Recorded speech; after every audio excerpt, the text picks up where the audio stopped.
Good afternoon, everyone. I have a couple things at the top, and then I'll hand it over to our guest today.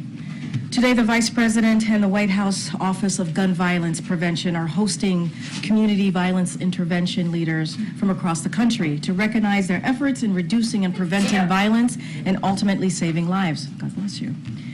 The event is a culmination of a week of activities hosted by the Office of Gun Violence Prevention for Community Violence Awareness Week. Community violence intervention programs are a key piece of the President's Safer America plan and have been shown to reduce violence by as much as 50%. That's why the Biden-Harris administration continues to make major investments in community violence intervention and other proven solutions to end the epidemic of gun violence. The President's American Rescue Plan provided over $15 billion to prevent crime and promote public safety, while the Bipartisan Safer Community Act provides $250 million in funding for community-based violence prevention initiatives. These actions are reducing crime and saving lives nationwide, with homicides and gun violence rates on the decline in 2023. We will continue to work to protect American communities from this senseless violence while calling on Congress to do its job and take further action to implement common sense gun safety measures. And finally, I also want to share a brief readout from a recent visit by senior U.S. officials to Guyana, Colombia, and also Mexico. Principal Deputy National Security Advisor John Feiner traveled to Guyana and Colombia February 4th and 5th, which followed a series of other high-level U.S. visits. In Guyana, he met with President Ali and Caribbean Community CARICOM Secretary General Dr. Carla Barnett to reaffirm U.S. support to Guyana's sovereignty to advance economic and security cooperation and to discuss CARICOM's priorities for their February 25th meeting. Haiti and Venezuela figured prominently in these discussions, as did Guyana's priorities on the United Nations Security Council. In Colombia, we issued a joint statement following Mr. Feiner's meeting with President Gustavo Petro that covered financing for sustainable infrastructure under President Biden's America's Partnership for Economic Prosperity Initiative, as well as ongoing cooperation on security and migration. The statement reaffirmed support for competitive and inclusive elections in Venezuela and implementation of the Barbados Agreement between representatives of Nicolas Maduro and the Unitarian Platform. Mr. Feiner expressed appreciation for Colombia's continued effort to promote dialogue, but also underscored the need for the international community to support an electoral process free of harassment and intimidation, where all candidates are eligible to run for office. Turning to Mexico for a second, White House Homeland Security Advisor Dr. Sherwood Randall led an interagency delegation to Mexico February 6th and 7th. She engaged in a wide-ranging discussion with President AMLO, and then separately, our delegation met with Mexico's Security Cabinet, both focused on bilateral and regional issues, including sustained cooperation on migration and joint efforts to promote economic opportunity and development in the Americas. During the fourth meeting of the Trilateral Fentanyl Committee established by President Biden, President AMLO, and the Prime Minister Trudeau, the United States, Mexico, and Canada agreed to 10 joint actions to counter the trafficking of illicit synthetic drugs, including fentanyl and firearms in North America. These are outlined in our joint statement that was issued yesterday. On February 7th, Treasury designated one of Ecuador's most violent gangs and its leader for fueling the recent surge of violence in Ecuador. The sanctions are just one part of the significant assistance we are providing to our Ecuadorian partners as they confront transnational organized crime and illicit narcotics. Finally, allow me to once again pay respect for the people of Chile as they mourn the loss of former President Sebastián Piñera. Our prayers also go out to all in Chile who lost loved ones to the wildfires and forced thousands to leave their homes. The United States is supporting firefighters by deploying technical staff, by providing satellite imagery, and offering funds to the purchasing firefighting equipment, and we stand ready to do more. With that, thank you for your patience. I will turn things over to my colleague, Ian Sams from the White House Counsel's Office. Ian? Thank you, Karine. Good to see everybody. Sure, thanks. I want to start by talking about a few things that I think are important for you all to hear and for the American people to hear. The president spoke powerfully about this last night. After a long investigation that turned over every stone and explored every theory, the special counsel decided that there was no case there. Notably, he said this would be true whether President Biden was president or a private citizen. The special counsel's assignment when he was appointed was to determine whether any criminal conduct occurred. He found it didn't. That was the finding. The case is closed. I want to read you something from none other than Ken Starr, who most people in this room will remember is the independent counsel who investigated former President Clinton. After that investigation, here's what he said to Congress, quote, "What I see the conclusion as being is just a determination that no criminal charges would be brought. Period. Full stop. That is it. It's all over at that stage," end quote. That rings true here. The special counsel report goes on at length about the president's unprecedented cooperation in this case. I want to share a few things about that because I think it's very important. One, when the classified documents were found, it was self-reported. The president directed his team to ensure that any classified documents were returned immediately. Why did he do that? Because the president takes classified information seriously. He always has. He did not intentionally take classified documents. He understands documents like that belong with the government. He never made any attempt to obstruct. Two, he took unprecedented action to get the special counsel what he needed. He opened up every room in his family home and his beach house for comprehensive FBI searches, a first time in history. He sat for 2 days of interviews. An interview that I'll add, and the president talked about this last night, took place the day after the brutal attack on Israel. The president was managing an intensive international crisis. You just heard the vice president talk about this. He answered dozens of follow-up questions to the special counsel in writing. 3, he didn't exert executive privilege over any contents of the report. He was transparent. He had nothing to hide. There was a long, intensive, and in many ways, yes, excessive investigation. But for context, you should all remember, in the case of former Vice President Mike Pence, who had a very, very similar incident occur right after President Biden, the case was closed within a few months. It was a brief one-page letter to Mike Pence. But in this case, there was a 15-month investigation. The special counsel interviewed 150 witnesses. He sought and obtained 7 million pages of documents down to emails about moving trucks during the transition in 2016 and 2017. He spent more than $3.5 million taxpayer dollars exploring every possible theory that he could. And what was the result? He reached the inevitable conclusion based on the facts and the evidence that there was no case here. And this is important to think about in context of how this report is being viewed and by many of you being covered. This is the first special counsel investigation ever that hasn't indicted anyone. Every theory was explored, but the facts and the evidence disputed them. The decision was that there was no case to be made. In that reality, we also need to talk about the environment that we are in.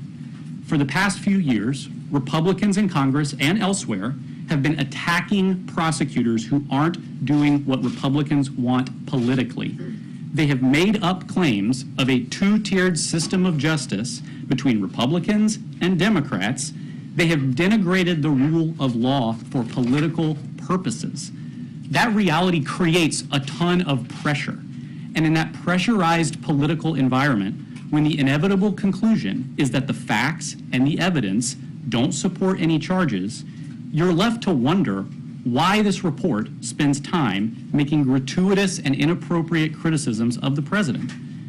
Over the past 24 hours, we've actually seen legal experts and former prosecutors come out and give their analysis.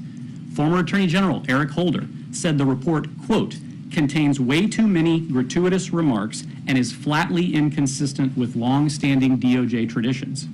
The former acting FBI director said he had overseen many cases like this and, quote, you have to have explicit evidence of willful retention of these documents, and that is just not present in this case. The former FBI general counsel, who I'll add was also the lead prosecutor in the special counsel Mueller investigation, said it was, quote, exactly what you're not supposed to do, which is putting your thumb on the scale that could have political repercussions. That's the assessment of seasoned professional law enforcement officials and prosecutors with deep experience at the Department of Justice. Unfortunately, the gratuitous remarks that the former Attorney General talked about have naturally caught headlines and all of your attention. They're wrong and they're inaccurate, and they obscure a very simple truth that I want to repeat one last time, since I know it's hard to wade through 400 full pages. One, the report lays out example after example of how the president did not willfully take classified documents. The report lays out how the president did not share classified documents with anyone. The report lays out how the president did not knowingly share classified information with anyone. On page 2, which I know you all read, the report argues that President willfully retained materials. But buried way later on page 215, the report says, and I quote, there is in fact a shortage of evidence on these points. 200 pages later. Put simply, this case is closed because the facts and the evidence don't support the theories here. The gratuitous comments that respected experts are saying is out of line are inappropriate. And they shouldn't distract from the fact that the case is closed and the facts and evidence show that they reached the right conclusion. With that, I'm happy to take questions. Just a couple of housekeeping. When and whom was the president briefed about on the contents of the report? The president was briefed by his lawyers. And second, the president, and as you mentioned again, you thought some of the characterizations were gratuitous. Does the president still have confidence in Merrick Garland after selecting her to be put in this position? If the president spoke to this last night, I can't remember which of you asked him what his thoughts were on the appointment of the special counsel, and he answered that, I think, thoughtfully and powerfully, and I don't really have anything to add beyond what the president said. Just finally, does the president support the release of the entire transcript of his interview to put to rest some of these things that you think are being overlooked? It's a reasonable question. I think that it's important to know that we're dealing with classified materials in this conversation. There are classification issues there. I don't have any announcement on, releasing anything today, but it's a reasonable question, and there are classified stuff, and we'll have to work through all that. So, but once you can work through, like, say, a redacted version, would the president support the release as long as you can obviously keep what needs to be kept secret? Well, we'll take a look at that and make a determination. Thanks, Ian. Two questions. First, you said in the topper that the president takes classified information seriously, and the president said last night that he never discussed classified material with anyone, but the special counsel's report said that on 3 different occasions he did discuss it with his ghostwriter. I understand it didn't meet the bar for prosecution, but how do you reconcile the president's statement with what's in the report? Sure. Well, if you read the full report, it actually gets into each of those 3 instances. I think Justin rightly points out that we're talking about 3 instances out of 250 pages of evidence that they're talking about criticizing.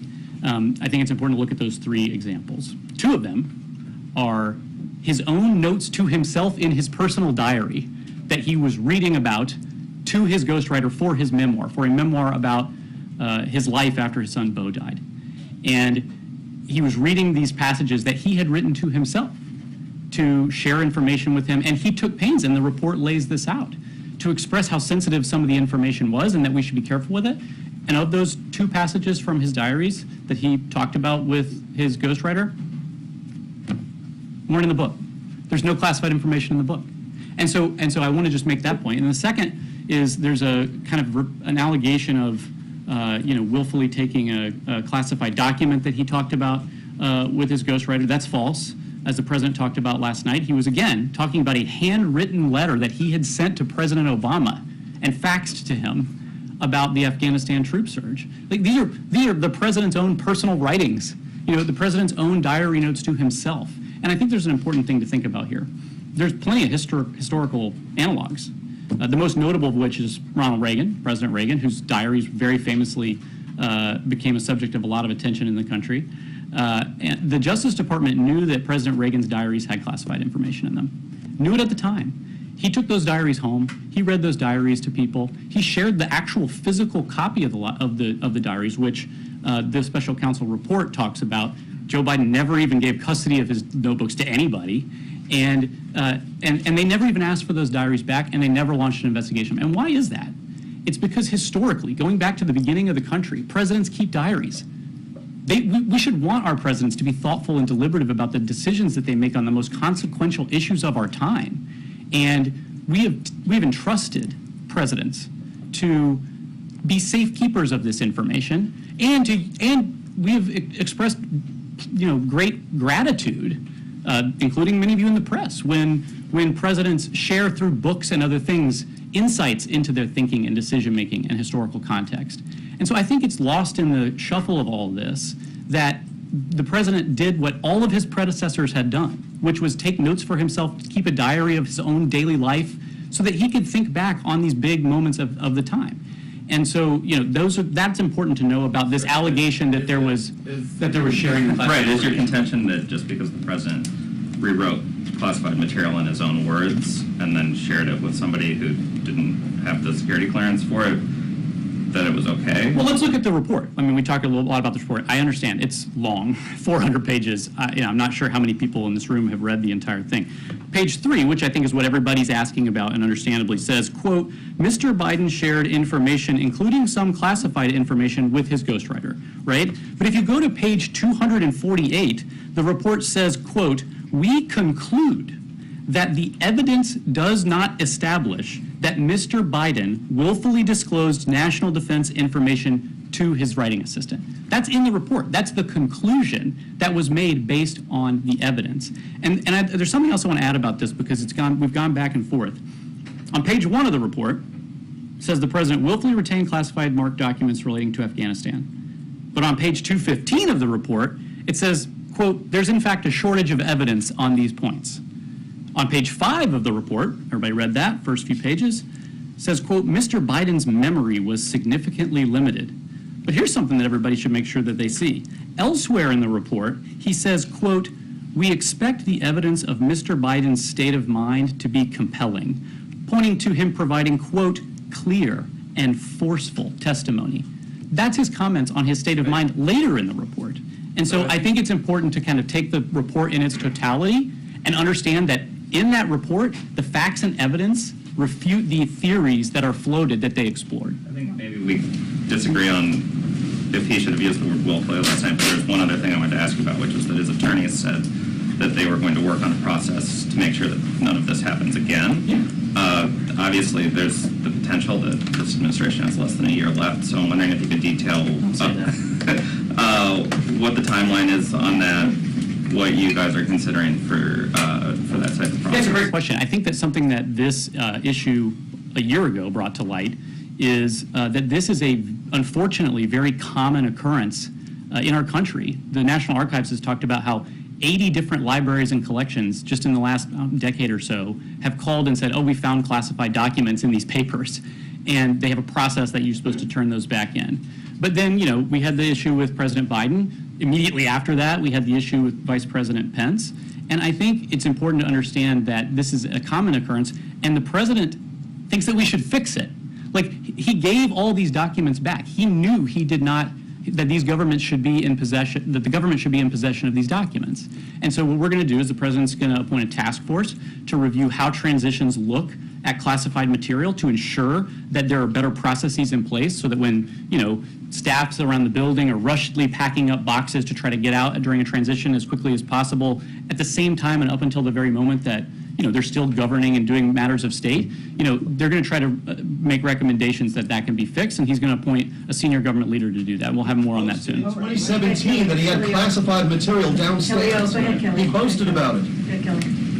In your advocacy here and in the President's counsel writing back to Mr. Herr, you're saying that there were gratuitous comments, that there are false pieces of information. How is the American public supposed to process this when we also live in a world where former President Trump asserts that there was a politicized process that resulted in his prosecution related to classified documents and other things?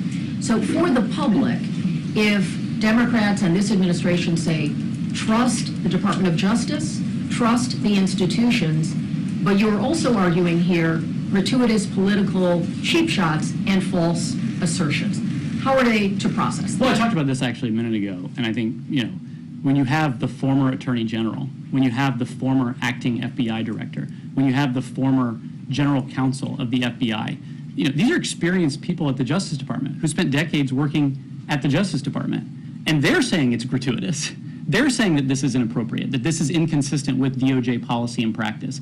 That's them saying it. We agree. You heard the president speak forcefully about this last night. You heard the vice president speak forcefully about this today. We certainly agree that it's gratuitous. But I explained this a little bit in the opening. We're in a very pressurized political environment. And when you are the first special counsel in history not to indict anybody, there is pressure to criticize and to make, statements that maybe otherwise you wouldn't make. And, I think that it leaves you wondering why some of these critiques are in there. But I think it's also important to just fundamentally distinguish between the prior case that you mentioned. I want to be careful in terms of commenting on that. But the special counsel report goes into great detail about the differences and distinctions there. And I think it's important to understand that the criticisms that you're hearing of the gratuitous comments in the report, which are wrong, frankly, this is being shared by people who have deep experience at the Justice Department. On the many issues related to memory, they certainly seem to prompt an angry response from the president and from his advocates. Is there anything being done to address that issue in an ongoing way? Obviously, counsel wrote asking for some of those things to be removed.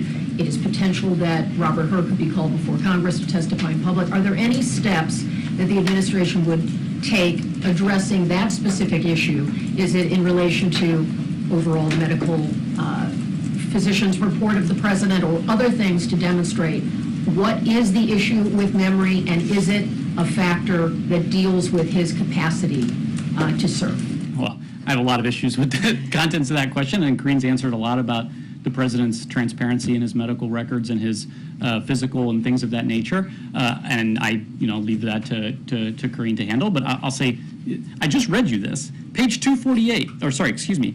Later in the report, he says, quote, "We expect the evidence of Mr. Biden's state of mind to be compelling," pointing to him providing, quote, "clear and, quote, forceful testimony." I can't explain why the report veers all over the place on this issue. I can just say, and as you've heard from the vice president, you heard from members of Congress yesterday talking about their recent interactions with the president.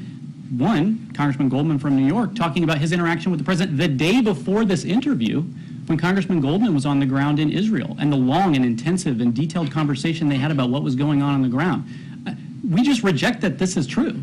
And I think that it does raise questions about the gratuitousness, and it raises, makes you wonder why that's in there.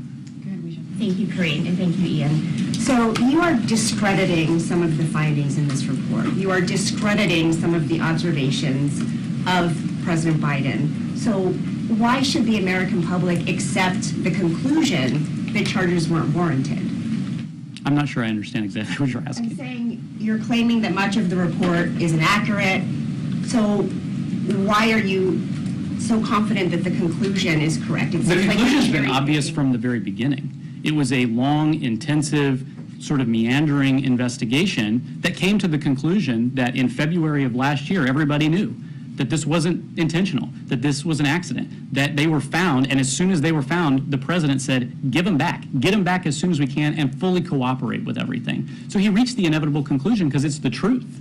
The conduct of the investigation throughout and the gratuitous comments in the report are troubling and they're inappropriate. But I think that the finding was the obvious one because it's the truth. President Biden blamed his staff largely for the mishandling of documents and where they ultimately ended up. Does the president believe he did everything right when it comes to handling classified material? Well, just look at the report. I know it's long, but the report talks about how the evidence is that these were most likely things that were packed up by staff during movements and transitions and things of that nature.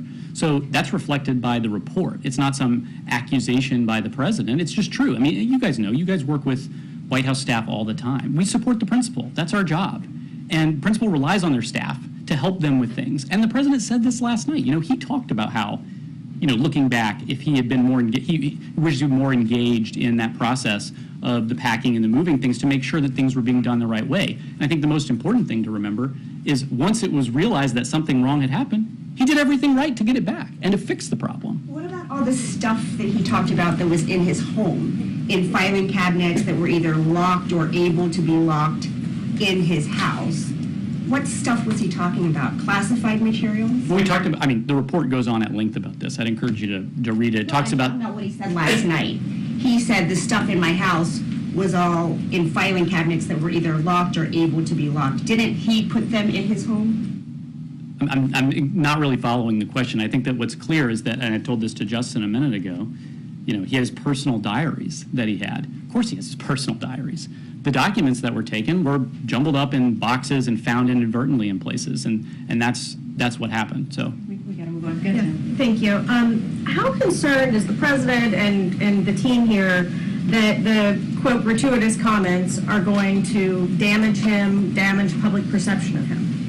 I think the public is smart, and I think that they can see what's going on. I think that they see a president who fully cooperated. I think they see a president who did the right thing and made sure everything got back. And I think that they see that this was a long investigation that ended without a case to be made. And, you know, I think that they can see and understand, you know, when people are gratuitous and make comments that they shouldn't make and that are beyond the remit of a prosecutor to do. I think that they understand that, and I think that they'll understand that the president did the right thing here. If the 7th and 8th were obviously, or 8th and 9th were obviously like very busy days where the president was overstretched, taking calls in the middle of the night, all of this, why continue with the interview with her? Why not do it on another day? Why give him the opportunity to have these lines in the report about lapses, about timelines? He should have thrown up roadblocks. Is that what you're saying? I mean, no, saying he couldn't committed to it, and as special counsel, and like, hey, the world is on fire.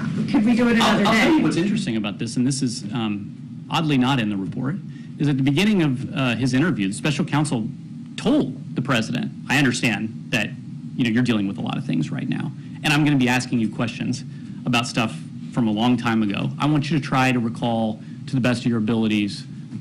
Things of that nature. That's often what prosecutors would tell witnesses.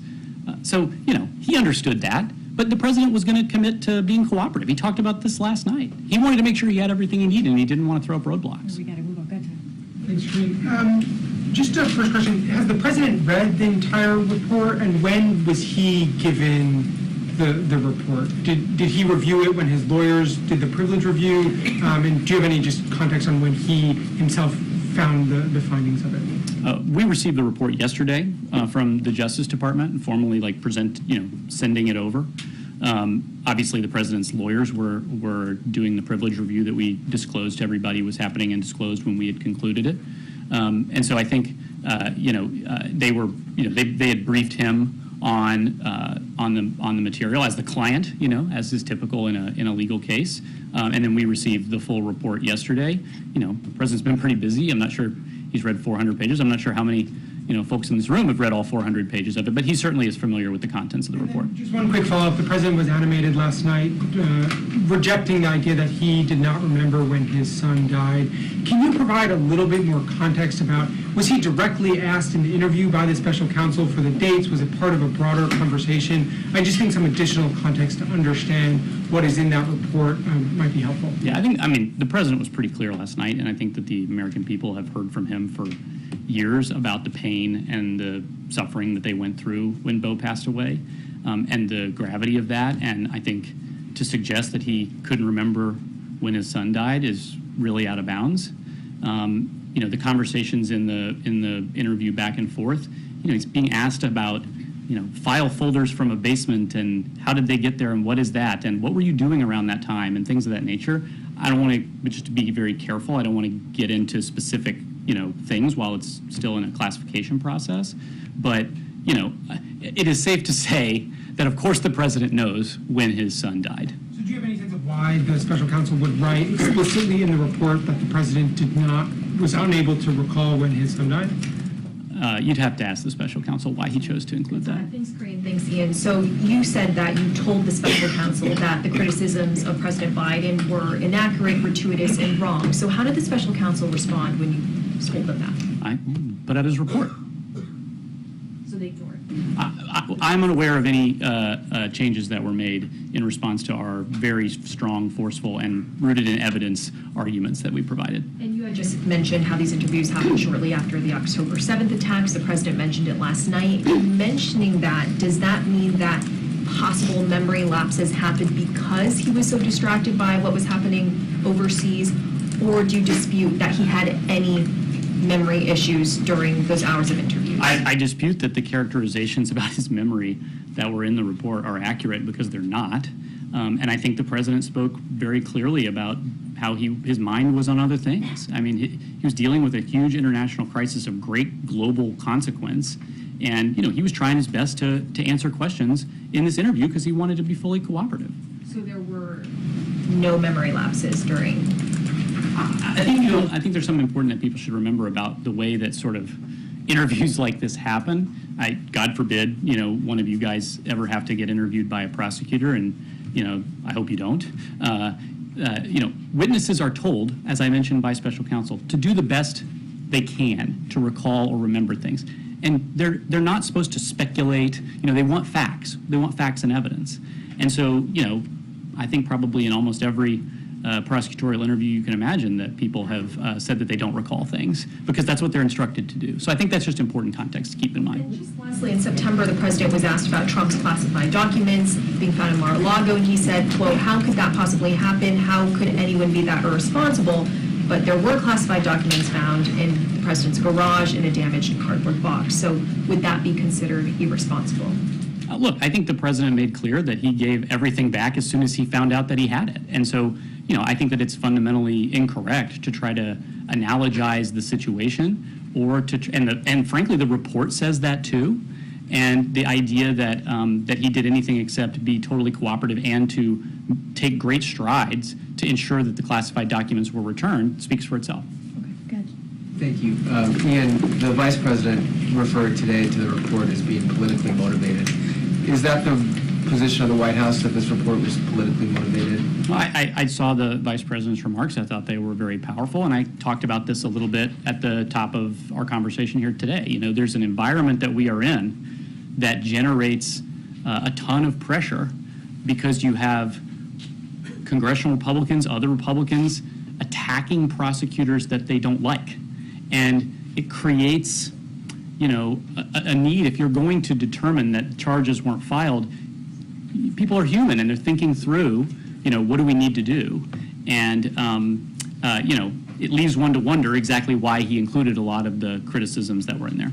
Also, with regard to the staff, President Biden has had some staff members who've worked for him for decades. He referenced their mistake last night.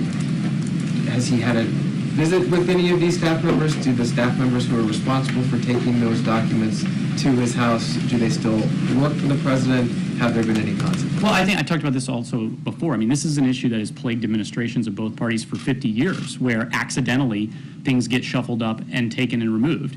And the archives has, literally they put a frequently asked questions page on their website about what you do if you find them accidentally. That's how often it happens. And, he gave them all back as soon as he found out about it. We understand that mistakes happen sometimes. I'm not going to get into sort of individual witness or parsing like that from the report. It didn't happen for President Obama, President Clinton, President Bush Sr., or President Bush Jr. I don't know if 3 people makes it a common. That's actually not true. Officials from all administrations from the past, half century or so have had this accidentally happen. But you're parsing 2 things. You asked me about the fact that, and the report states this clearly, that this was likely a result of inadvertent packing by staff. And you asked exactly about the staff issue, and so I'm responding about the staff issue. Okay. And you can't say whether the staff still work for President Biden? Well, I'm saying that the question you're asking about the frequency and normalcy, unfortunately, of mistakes like these being made, they happen. And what matters is how you respond to it. And when you find out that there was a mistake that was made, you give everything back. And that's exactly what was done. Thanks, Ian. What does it say about Mayor Carlin's judgment that he appointed someone who ultimately put out a report that was so egregious, so inappropriate, and flouted department regulations and norms? I think the president actually answered this question last night. I'm not sure which of you asked him it, but he talked about his views on the appointment of the special prosecutor, and I really don't have anything beyond what he said. 2 things I was hoping you could quickly clarify. The report says that in 2017, the president told his ghostwriter that he just found all the classified stuff downstairs. Why did he not report that at the time? Well, and this is included in the report as well, if you read through it. The president was talking about a handwritten letter that he had sent to President Obama that he faxed to him about the Afghanistan policy in 2009. And he says, and this is in the report, that he said last night, I should have said sensitive. I should have said, really careful, more careful language about that, because he was talking about something that was a personal, like a letter he sent to the president. So in his mind, it was sensitive, but what he said was classified. Yeah, this is in the report. They talk a lot about how, the president actually took great care when talking with his book writer to note things like, hey, you need to be really careful with some of this stuff. I'm not entirely sure about it.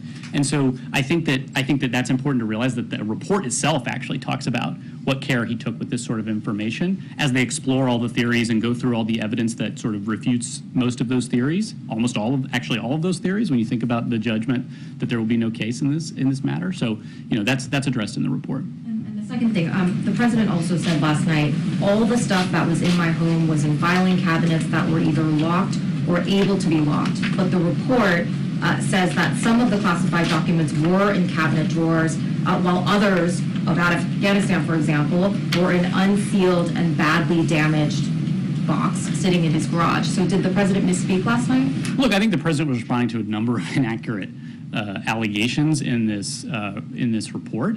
We've talked a lot about, Justin asked about the diaries. I mean, this is his personal diaries. Of course, he has them in his house.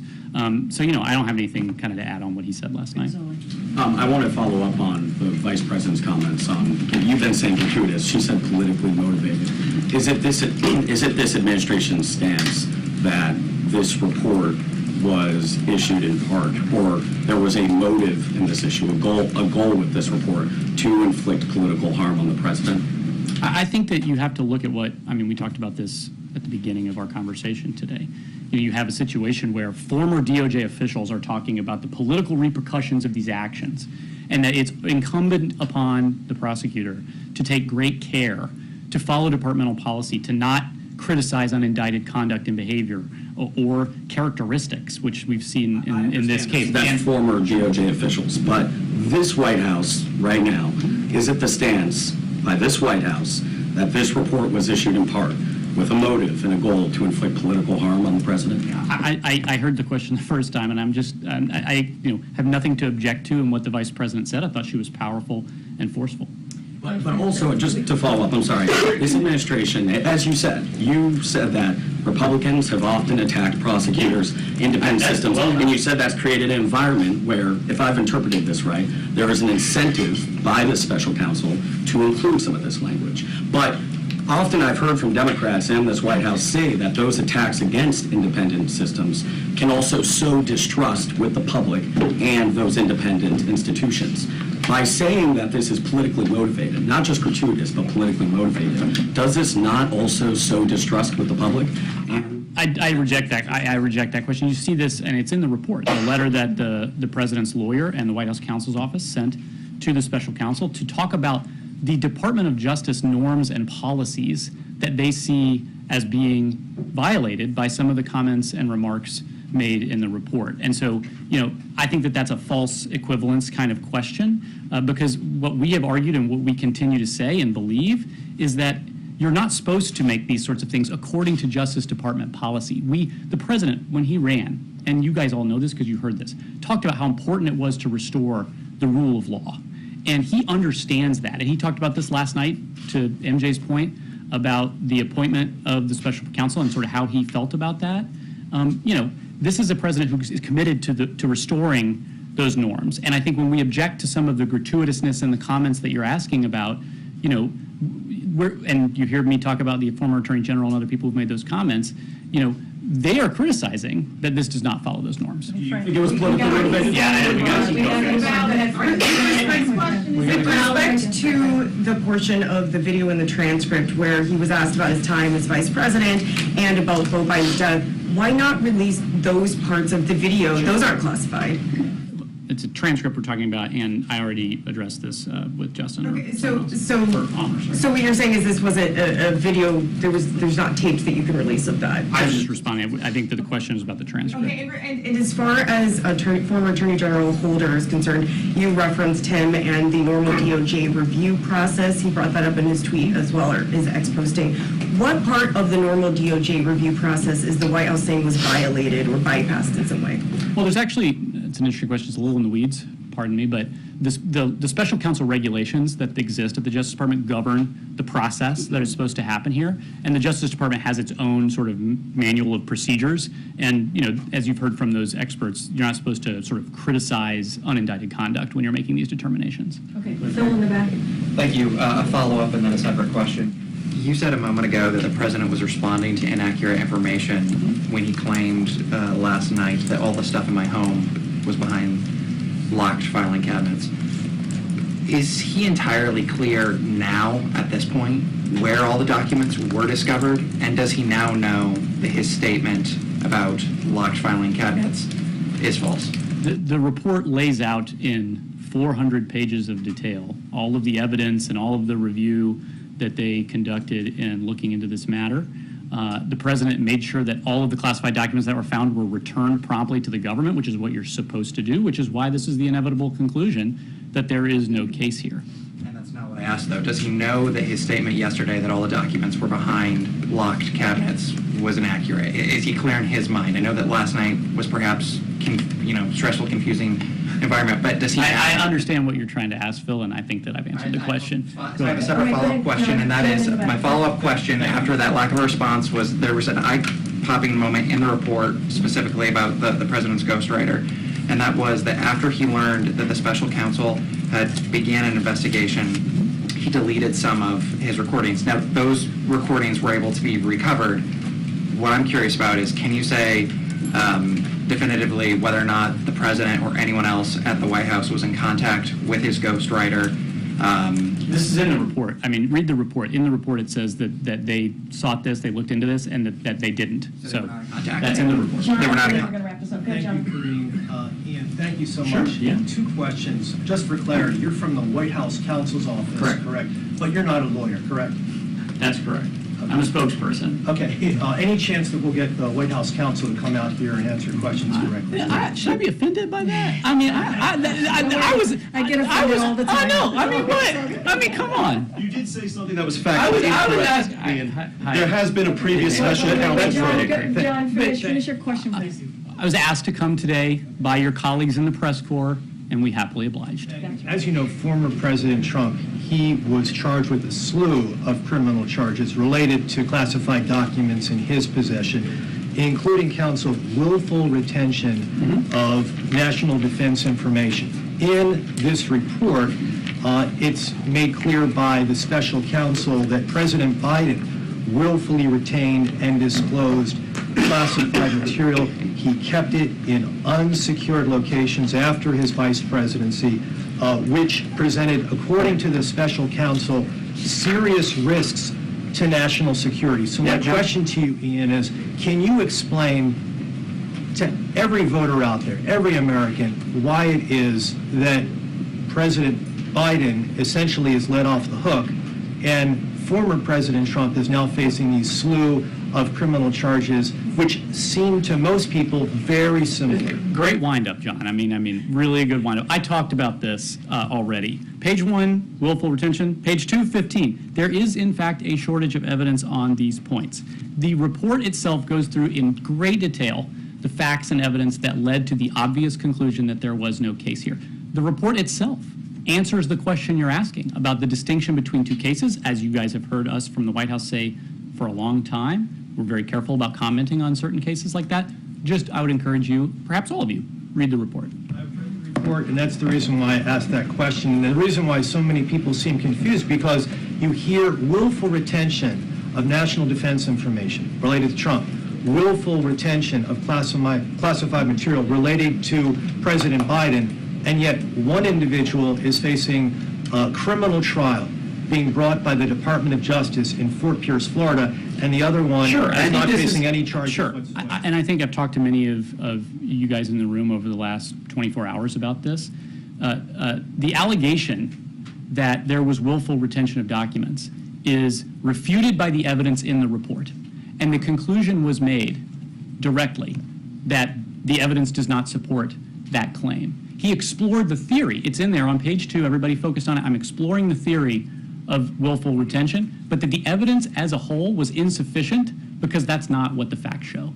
Thank you so much. Thanks, Ian. Karine. Really appreciate it, guys. Thank you. There Thanks, was Ian. a previous special counsel probe that did not result in indictments, by the way. The Ham-Jordan case. Okay, thank you. I would say refer to the White House special counsel, and now, not special counsel, but legal counsel. They're here. They came. Okay, go ahead, Omar. Excuse me, 2 questions, just following up on comments that the President made last night. President Biden called the military operations in Gaza over the top. And this comes after the White House has pretty consistently defended Israel's conduct. What's changed, and what exactly did the President mean by over the top? Yeah, so first of all, I would say nothing has changed. His position hasn't changed. I don't think his messaging has changed.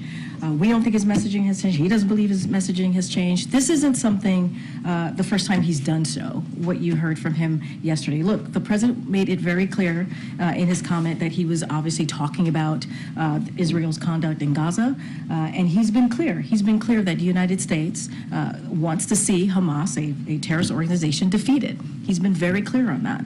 That is a shared goal that we have, obviously, with Israel. But at the same time, while we have said that, we have been also very clear, the President has been very clear, that they must do so by ensuring that their operations are targeted and conducted in a way that we are protecting innocent civilians. And that is something that we have been incredibly consistent about here in this administration. We want to make sure that we are also protecting innocent civilians. So that is what the President was speaking to yesterday. He was asked, obviously, a direct question, and he answered that. Okay, secondly, the President last night bristled against the fact that many Americans have concerns about his age. I think to a question of one of my colleagues, he said, that's your judgment, suggesting it's the media's judgment. There's no shortage of published polls that suggest Americans have concern about his age and stamina, and it's been put in all sorts of different ways. So is the President not in touch with what Americans feel about this issue? So, look, obviously, when it comes to the report more broadly, you just heard from my colleague, Ian Sams, that part of the report we don't think lives in reality, and that's what he was speaking to, where comments were made in that report about that, obviously about his memory that we don't believe lives in reality. And no, I'm going to answer your question. Just give me a beat. I'm going to answer your question. When you have a president that has been one of the most productive, if not the most productive and effective presidents in modern time, that you would assume is a president that is indeed in touch with where the American people are, right?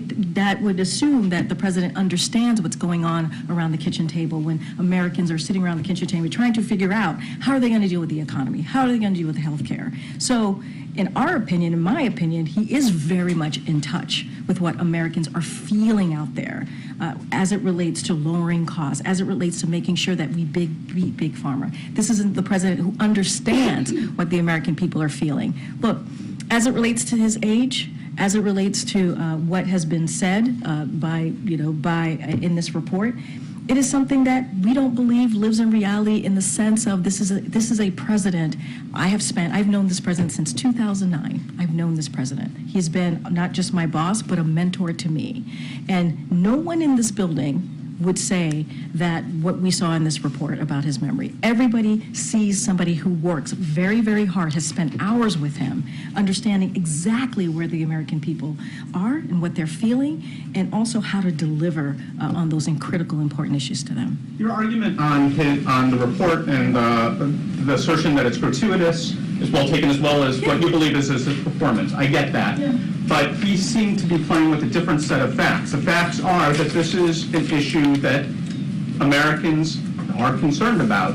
And he's saying that it's just the media's judgment. Right, but he's also joked around with all of you and talked about and said some things about his age in a way that he understands where people are. He actually said that when in his answer. He has also mentioned his old pal Jimmy Madison, right? He gets it. He gets how he's viewed. He gets what people see and what's written about him and what the American people also see. But there are other things to note, right? McCarthy, when he was speaker, said that he has found the president mentally sharp in meetings. You know, there are stories like that from, as they're saying it quietly, privately, House Republicans and other Republicans in Congress, but there's reports from all of you who have said that they have interviewed some of these folks and have said the president is sharp. The president, when they have a conversation with the president, he understands the issue. I mean, we saw it at the last State of the Union. He was able to negotiate while giving a very important speech, about 90 minutes, to the world.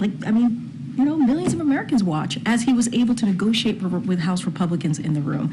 So people see that also for themselves. They also see that for themselves as well. So does the president feel that this is the result of Americans being concerned about his age is just based on a media narrative and it's not based in reality? What I'm saying is that he understands what people may think. He's actually joked about it. He actually has joked about it, saying Jimmy Madison and has said many other things. He says, I know people think I'm 40 years old. Like, he's made jokes about it. So he gets it. What I am saying in front of you today is that he has results. There are results. His record, the data shows that this is a president that gets where the American people are and has delivered in that way, whether it's the economy, whether it's healthcare, even on the global stage. What other leaders have said about him, right? What he has been able to bring leaders together, more than 50 countries, to deal with an issue, not an issue, a war, be very clear, in Ukraine, where the brave people of Ukraine are fighting against Mr. Putin's aggression. So world leaders see it. Leaders on the other side of Pennsylvania, whether it's a Republican or a Democrat, see it. And so that matters as well. And that's what we're trying to say to you as well. It is that we have seen and we have heard from others that this is a president that has delivered, and this is a president that's going to continue to do so for the American people. Okay, Thanks, Karine. You've downplayed concerns about the president's memories in situations where he's mixed up certain things. You said it happens and it's common. But yesterday we saw the president again have a mix-up with the president of Egypt, with the president of Mexico. So how do you explain that? Is it not valid that voters would have these concerns? Look, what I would say is this. That this is a president that has had relationship with world leaders for more than 40 years. He has. And at times, and I even said this yesterday, has he misspoken, as many of us do. I've laid out some examples of even Speaker Johnson just on TV, on Meet the Press on Sunday, who said he supports Iran when he meant to say he supports Israel. It happens. It truly, truly happens. In that same answer that he gave, he actually gave an incredibly detailed answer on the overlapping dynamics in the Middle East as he was responding to the question that he received from one of your colleagues. And look, I want to quote one more person, as I've been quoting folks today. Yara Rosenberg at the Atlantic said, Biden has gaff names his entire career. His entire career. It is not uncommon that he has done that, like many of us do. And he said he was clearly talking about Egypt and named Sisi and laid out his policy and the broader issues in detail. Twitter just isn't interested in that, right? And so look, this is a president who has the experience. You've heard me say this, he's been senator for 36 years. He's been obviously vice president for 8 and now president. He has these long relationships with leaders. I think what's important here is to remember is that when it comes to the essence of the issue at hand, he understands that and has dealt with that probably, better than any modern day president, because of the record that we have seen, because of what has presented in front of him as we look at what's going on in the world, what's going on in Ukraine, what's going on in the Middle East. How did the president react when he first saw the report? I'm not going to get into private discussions, private conversations with the president. And just to follow up quickly, I think Justin had asked this before, but Ian Sams was making this argument that these are notes that he was reading from his own personal notes, from his own personal diary, but that can still be classified information even if it was stuff he had written to himself. So is the White House disputing that there was classified information there? So look, I'm not going to get into, Ian spent a good couple of minutes going back and forth and answering that question. I'm just not, I don't have anything else beyond what Ian, my colleague, shared here. I think the bigger picture here is that the case is closed, and I think that's what the American people also should know as well. And so I'm just not going to get into details from here. Okay. Thanks, Karine. With concerns about the president's age, are there any plans within the White House to have him engage more with the press, engage more? He decided not to do the interview before the Super Bowl that many presidents have done. Has there been any considerations about revisiting that or other sorts of engagements? As you said, many people in the White House do not see the image of him that the report depicts. Are there conversations about trying to change that perception among the American people? I mean, look, you saw, your colleagues were, I think, were you in the room, Tyler, yesterday? Your colleagues were, and yourself, were able to see the president and ask questions yesterday. He did that, I believe, if not the day before yesterday, he did that a couple of times this week, I think about 3 times, engaging with the press. It's just something that he does pretty often. And we're going to try and obviously pick moments. He's going to, on his own, have moments where he's going to want to walk over and talk to all of you, as he's done many times before. We're going to continue, obviously, to your question, yes, we're going to find many different ways to engage with the press. That's something that we think is very important. It's important to take your questions. It's important to hear from all of you and hear directly what's on the mind of the American people, as well as what we believe is on the mind of the American people, and take questions. So that's not going to change. I don't have anything. But I'm just wondering if there's been more conversation in the White House in the last 24 hours about a sense of urgency to try to get the president. I hear the question, but he literally took questions from all of you 3 times this week. 3 times. Once when we were on the broad. But just more broadly about getting the president out more to try to combat the idea that he has memory issues and is a. I hear your question, but we literally did. I was on the road with the president from Thursday last week until Monday evening. We went to Detroit or Michigan. We went to Michigan. We went to California.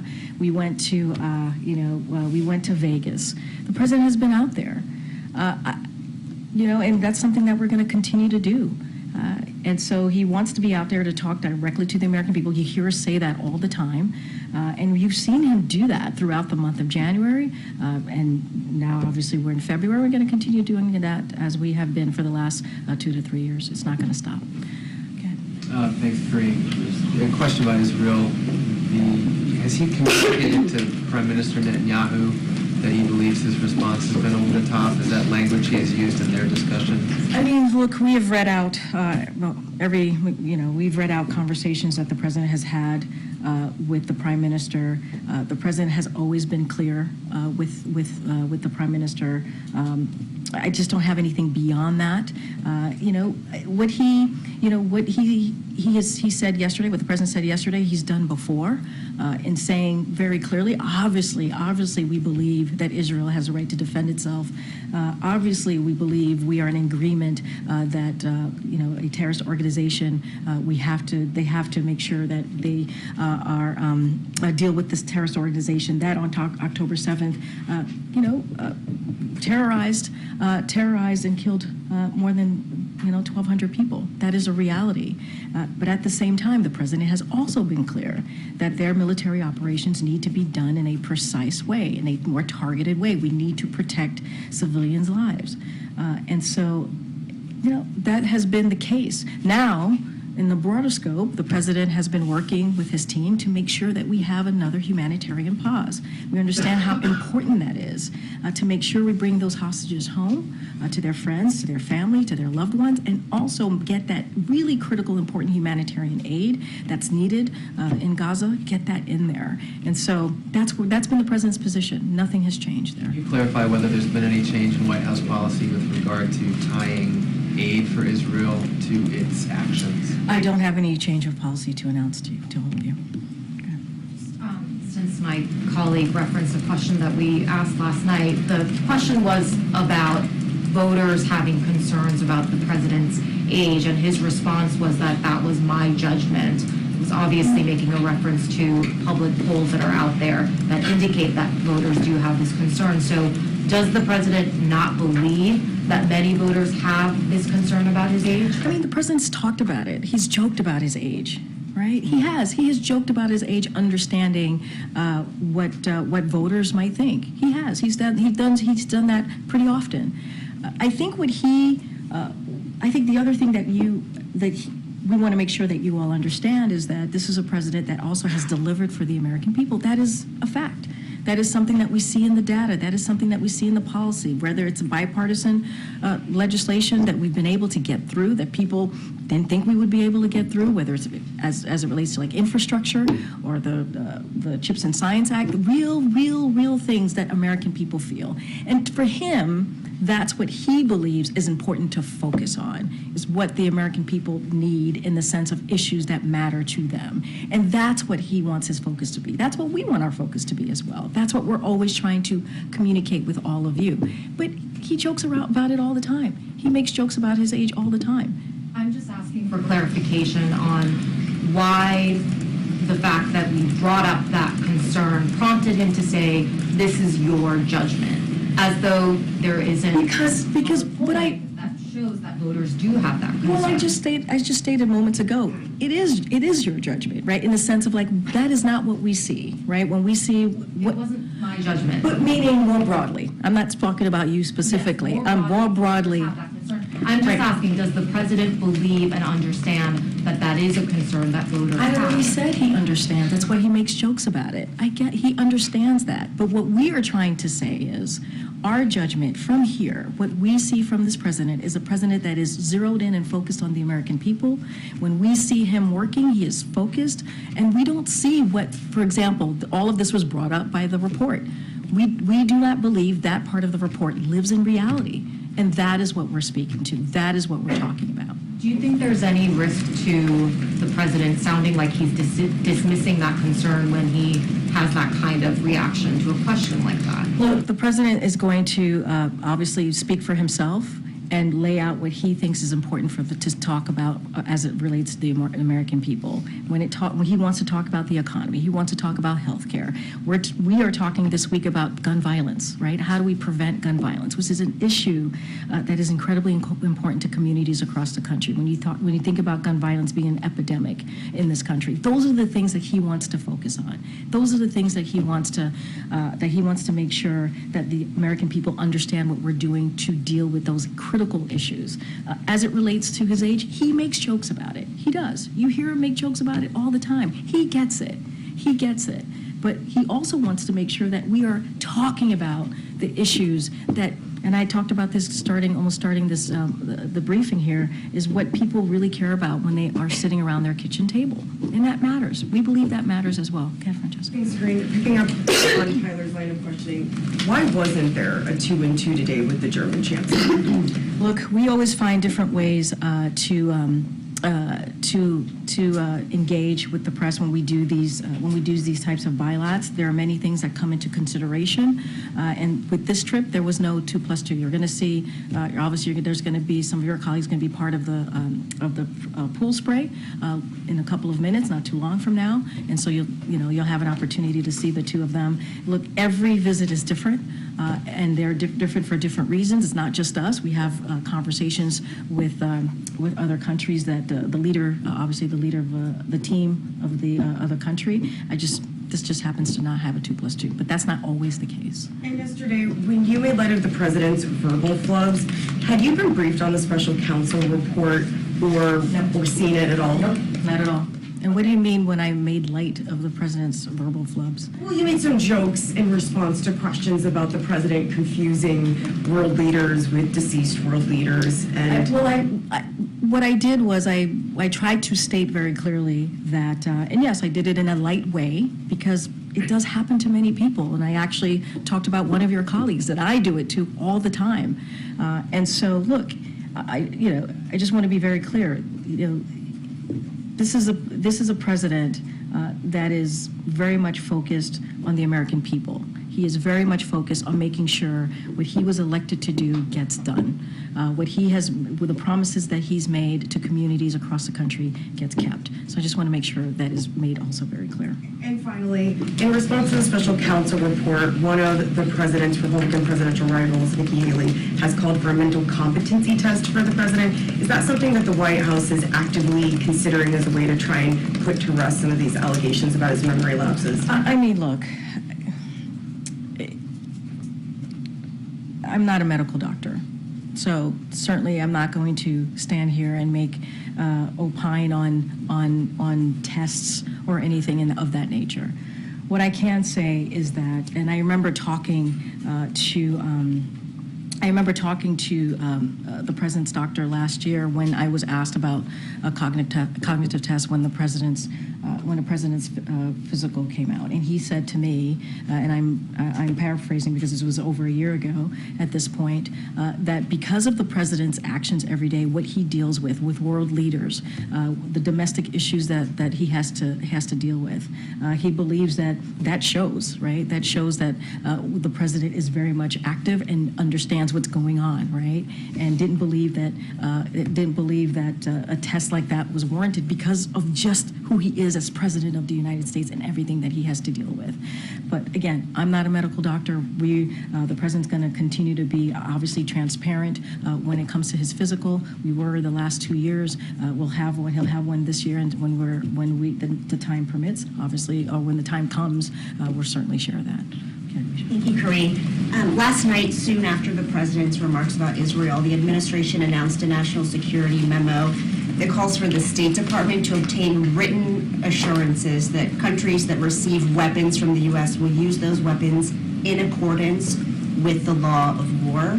Jake Sullivan, Kirby, others have previously said that the U.S. already requires those assurances. So why did the administration feel the need to formalize that and ask for it in writing now? So look, so this memorandum that you're speaking of, it emerged in part with our discussions with members of Congress, so this obviously memo came out yesterday, and so it's called the National Security Memorandum. It outlines the standards that countries must adhere, as you just laid out. But I also want to be clear: there are no new standards in this memo. We are not imposing new standards for military aid. That's not what is in this memo.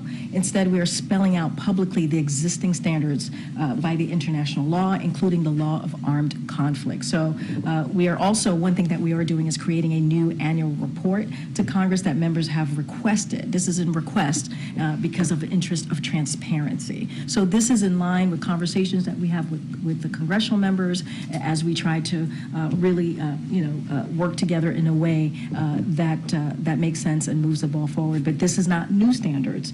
This is something. These are things that already exist. To your point, that is now in writing. And then we did create a new annual report for more transparency. If Israel doesn't sign off within the deadline of 45 days, because it is involved with active conflict, will the U.S. aid be cut off immediately? So what I can tell you is that we did brief the Israelis on this. They reiterated their willingness to provide these types of assurances, so those conversations are happening, and they obviously they reiterated their willingness for the assurances. Okay. One more. Okay. Thank you, Karine. If the special counsel says President Biden's got significant limitations on his memory, then who is helping him run the country? The President of the United States runs the country. The Commander-in-Chief runs the country. How can he be trusted with the nuclear codes if, I get that you're saying that nobody in the building would say that he's got an issue with his memory, but just a little part of what we get to see, he's made mistake after mistake after mistake after mistake on camera this week. So I want to be very clear here.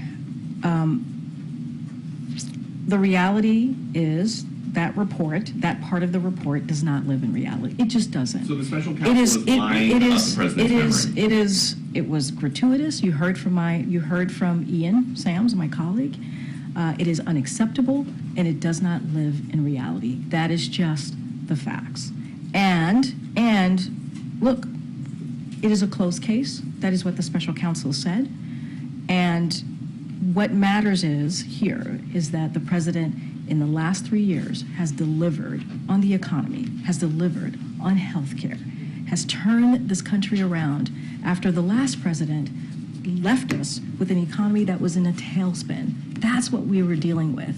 That's what we were dealing with. If you think about the world leaders and issues that have been going on in this country for the past 2-3 years, not in this country, in the world, right? When you think about Ukraine, the president was able to bring together NATO allies. They've been the strongest than they've ever been, and make sure that we are providing what Ukraine, the brave people of Ukraine, need as they're fighting aggression, Putin's aggression. And that is what this president has been able to do. His experience as former senator, as former vice president, and now president, has gotten us to a place where we've been able to turn things around in a way that we meet the needs of the American people, whether it's domestic issues or national security issues. And that is what matters. That part of the report does not live in reality. Bye, everybody. Have a great weekend. When can we talk to the president's doctor?